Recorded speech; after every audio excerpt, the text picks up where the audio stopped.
যে কুর্মী মাহাতো সম্প্রদায় তারা কিন্তু নানানভাবে সরকারের উপর প্রেসার ক্রিয়েট করছে।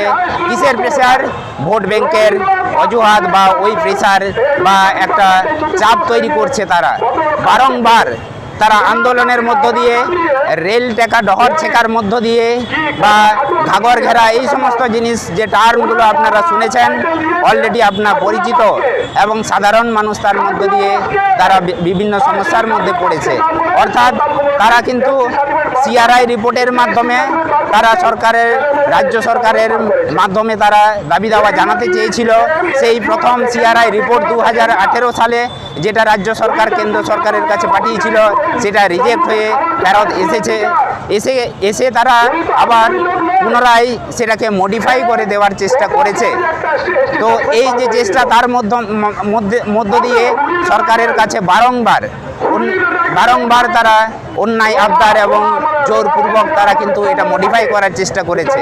এমনকি এখানে কালচারাল দিক দিয়ে তারা যেমন আমাদের আদিম জাতি বা আদিবাসীদের যে বিভিন্ন রীতিনীতি বা বিভিন্ন ধরনের বৈশিষ্ট্য তারা হাইজ্যাক করছে, এমনকি স্বাধীনতা সংগ্রামের ইতিহাসটুকু তারা ছাড়েনি। সেই জায়গাতে দেখা যাচ্ছে চুয়াড় বিদ্রোহের যে নেতা রঘুনাথ সিং, সেই জায়গাতে রঘুনাথ মাহাতো দিয়ে চালানো হচ্ছে। সাঁওতাল বিদ্রোহের শহীদ সেখানে সিধু কানু, চাঁদ ভাইরো এবং ফুলজানোর জায়গায় চাঙ্কু মাহাতোর মাধ্যমে তারা চালাতে চাইছে। এইভাবে তারা সরকারের উপর প্রেসার ক্রিয়েট করে, ইতিহাস বিকৃত করে, যেভাবে অন্যায় আবদার করে আদিবাসী তালিকাভুক্ত হতে চাইছে, তার বিরুদ্ধে আমরা তীব্রভাবে ধিক্কার জানাই। এখানে আমরা দেখেছি, বিশেষ করে আমরা ধিক্কার জানাচ্ছি সরকারের মানবিকতা বা মানসিকতার উপরে। তারা অন্যায় আবদারকে মেনে নিতে চাইছে এবং ভুরি এসটি সার্টিফিকেট যেভাবে ছয়লাভ হয়ে আছে চারিদিকে, সেখানে আমরা কিন্তু সাংগঠনিকভাবে পশ্চিমবঙ্গ আদিবাসী কল্যাণ সমিতি এখন পর্যন্ত আপাতত 300টার বেশি ফেক সার্টিফিকেট ক্যান্সেল করতে পেরেছি।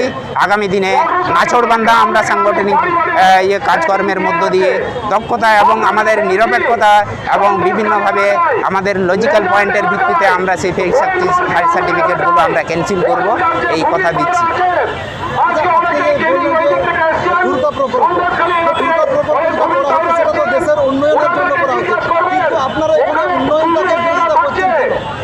এখানে একটা জিনিস দেখুন, উন্নয়নের যে কথা বা টার্মিনোলজি, সত্যিকারের যদি উন্নয়ন হয়, সেই উন্নয়নে কিন্তু আমাদের কিন্তু বাধা নেই। কিন্তু বিশেষ করে দেখা যাচ্ছে এই যে এখন যে প্রকল্প, দুর্গা প্রকল্প হোক বা দেউচাপাচামি কয়লা খনি হোক, এটা কিন্তু এখানে আমাদের রাষ্ট্র বা দেশের এটা কিন্তু প্রথম বা ফার্স্ট প্রকল্প নয়। বারংবার আপনারা ইতিহাস ঘেঁটে দেখবেন, বারংবার কিন্তু যেখানে প্রকল্প বা বিভিন্ন ধরনের যে খনি সেইগুলো করা হচ্ছে, সেখানে সমস্ত জায়গায় কিন্তু আগের ইতিহাসগুলো দেখবেন যে আদিম জাতি বা আদিবাসীদের সঙ্গে একটা চুক্তি বা একটা শর্ত নিয়ে গভর্নমেন্ট এটা করার চেষ্টা করছে। সেই শর্তের মধ্যে কিন্তু কোনো শর্ত ফুলফিল করছে না। একটা জিনিস যে জায়গাটা দাঁড়ায় যে সরকার করতে পারে, কিন্তু কিসের মাধ্যমে? সেখানে কিছু বোঝাপড়া এবং পুনর্বাসনের যে ব্যাপার সেখানে চলে আসে, তাদেরকে বিভিন্ন ধরনের কাজের জায়গাটা দেওয়া, এই সমস্ত বিষয়। এবং জ্বলন্ত উদাহরণ এই রিসেন্ট কিছুদিন আগে মিডিয়াতে 2-1টা জায়গায় ফলাও করে দেখানো হচ্ছে এবং মারাত্মক চালাকি বা চক্রান্ত রয়েছে। 11 জনকে নাকি চাকরি দেওয়া হয়েছে দুর্গা প্রকল্পের ওই জায়গাতে, কিন্তু সেখানে তদন্ত করে দেখা গেল যে বিভিন্ন সাংগঠনিকভাবে আমরা খোঁজ নিয়ে দেখেছি এই 11 জনের মধ্যে একজনও আদিবাসী সম্প্রদায় কিন্তু নেই। তাহলে আদিবাসীদের নাম করে তাদেরকে তো উচ্ছেদ করা হচ্ছেই, সাথে সাথে পুনর্বাসনের যে আশ্বাস দেওয়া হচ্ছে সেই জায়গাতে কিন্তু কোনো শর্ত পালন করা হচ্ছে না। একটা জিনিস হতে পারে, যে শর্ত সরকার দেবে সেই শর্ত 100% যদি ফুলফিল হয়, তাহলে সেই জায়গাতে কিন্তু খুব একটা আপত্তি থাকবে না। কিন্তু বারংবার আমরা তিক্ত অভিজ্ঞতার মধ্য দিয়ে এটা বলতে বারবার বাধ্য হচ্ছি। তো সেই জায়গাতে দেখা যাচ্ছে কোনো শর্ত সরকার ফিল আপ করছে না।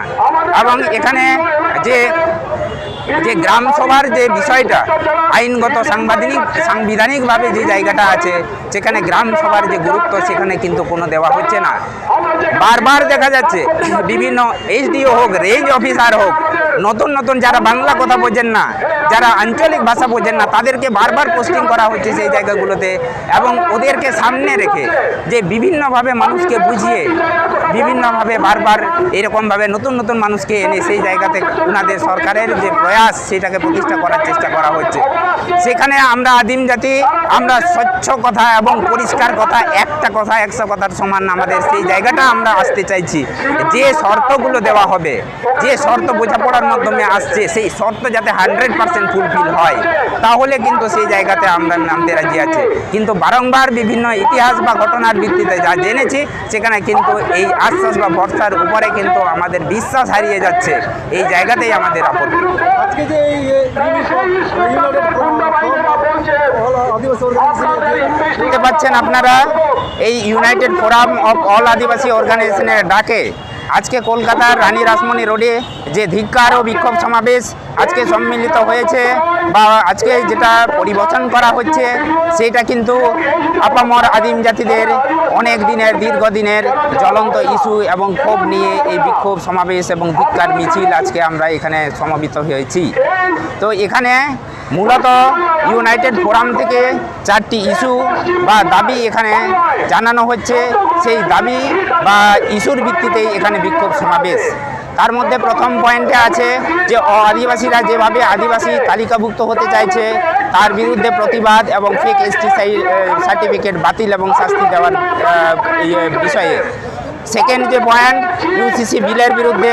থার্ড যে পয়েন্ট যে বনাধিকার আইন 2023 ওটাকে বাতিল করে 2006 যাতে লাগু হয় সেই বিষয়ে।